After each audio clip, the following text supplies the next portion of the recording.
Welcome, rail fans. In this video we're going to do some nighttime rail fanning. I have mounted one of the GoPro adhesive mounts to the top of my passenger mirror, which allows us to pull up to crossings or get near crossings and not have to get out of the vehicle and walk around the road and do all those sorts of things when the train is passing. So you'll notice you see a little bit of the front driver's side corner of my hood, so I hope that's not distracting or take away from any of the video that we're doing. I'm going to do some experimentation in the next few weeks now that daylight savings time is over and we've lost so much daylight here in Nashville. We're on the far eastern edge of the central time zone, and you know, it's almost criminal how early it gets dark here, sometime between 4 and 5 o'clock in the evening now. So got a light bar coming for the truck. Hopefully that'll give us an ability to really shine up the side of the train and take a little bit better nighttime videos and move on from there. So enough about all that. The train you see here is an empty coal train headed north. Call out on the radio. I'm not sure that we got the exact symbol, so not sure what its origin destination points are. But we'll get this empty coal train, and then we'll get a couple others. The last train, the third train that we wind up getting from here, got a pretty interesting story of a little bit of a train robbery behind it, so make sure you stay tuned in for that one.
So next up here we've got Q648. This is a manifest train from Rice Yard in Waycross, Georgia up to Lafayette, Indiana.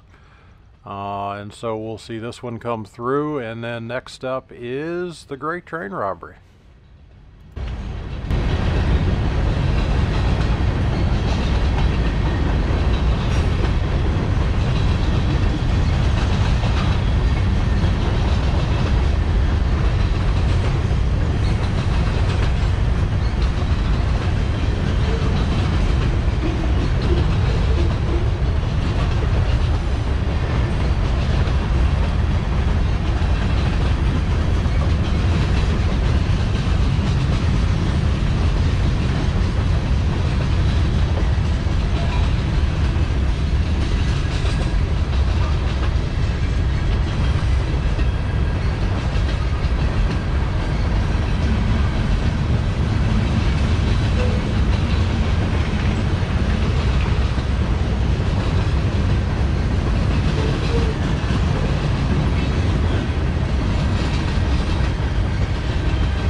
And so next up here we have Q209. This is the train we've been talking about that we see some robbery type action on. So Q209 is a mixed intermodal and auto rack train. It comes down the L&N main line from Louisville, and then it jumps into the Nashville terminal, which we are right here at the beginning of, just south of the Amkey checkpoint, which is where the main line and the Henderson subdivision come together to make their run into Nashville. So while we were sitting here watching those last couple trains, we heard a lot of chatter on the radio.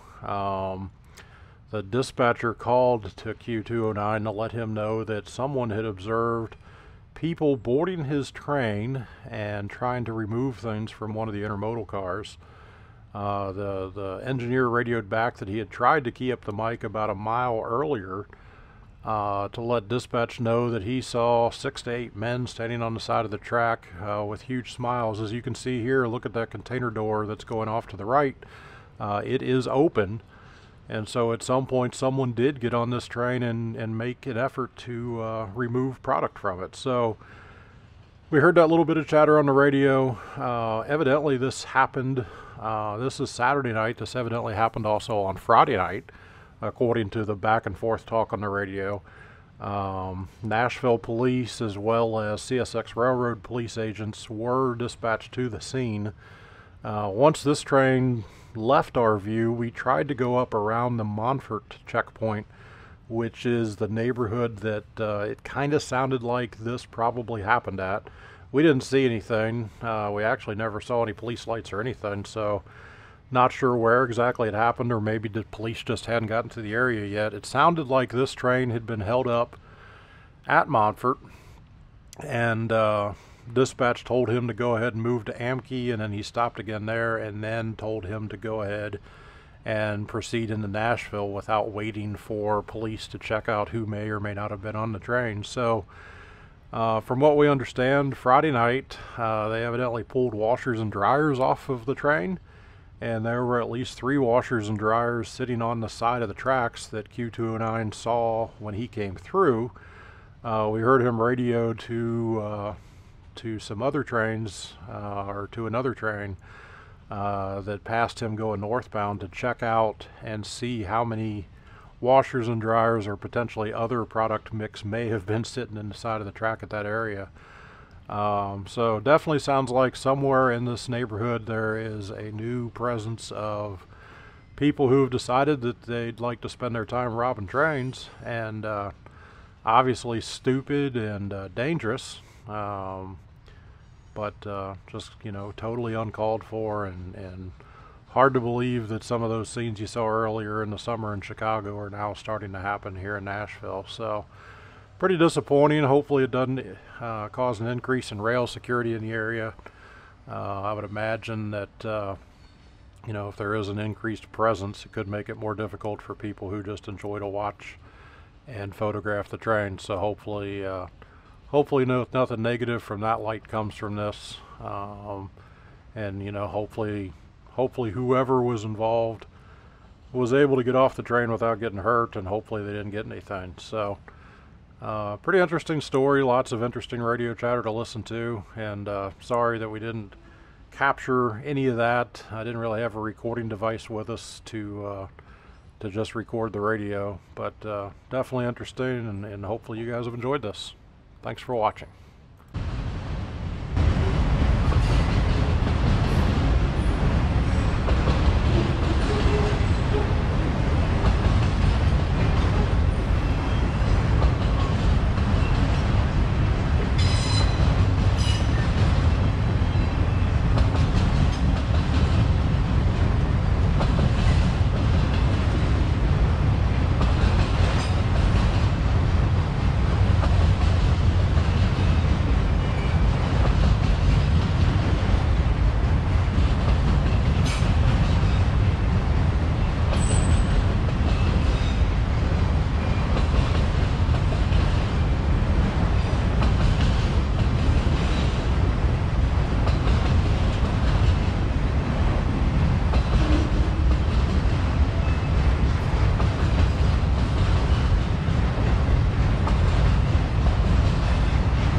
Thanks for watching this video. Hope you enjoyed it. If you did, click on the like button down below. Give us a thumbs up. Also, don't forget to subscribe to the channel.